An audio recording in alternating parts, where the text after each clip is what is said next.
ઉત્તર પ્રદેશના ચિત્રકૂટમાં ભારે વરસાદ બાદ નદીમાં પૂર આવ્યું। કોઝવે પર પાણીના ધસમસતા પ્રવાહમાં એક ટ્રેક્ટર ફસાયું। ટ્રેક્ટરમાં સવાર 5 લોકોનું ગ્રામજનોએ રેસ્ક્યુ કર્યું। તો ધસમસતા પાણીમાં અચાનક ટ્રેક્ટર ફસાઈ ગયું હતું, જેના કારણે ટ્રેક્ટર પર સવાર લોકોનું રેસ્ક્યુ કરવામાં આવ્યું। ભારે વરસાદ ઉત્તર પ્રદેશમાં વરસી રહ્યો છે। ટ્રેક્ટરમાં 5 લોકો સવાર હતા, જેમનું રેસ્ક્યુ કરવામાં આવ્યું।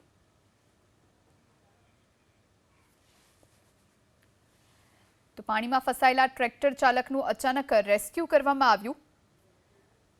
ટ્રેક્ટરમાં 5 લોકો સવાર હતા।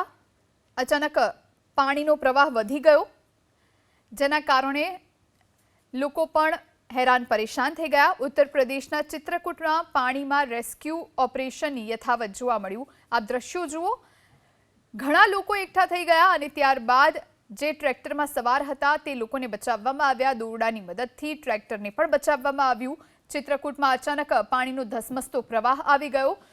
ઉપરવાસમાં અતિ ભારે વરસાદ ખાબક્યો છે, જેના કારણે નદીઓ, જળાશયો બે કાંઠે વહી રહ્યા છે। અત્યારે ભલે વરસાદ બંધ હોય, પરંતુ જે ધસમસતો પ્રવાહ હતો એમાંથી પસાર થવું ટ્રેક્ટર ચાલકને ભારે પડ્યું।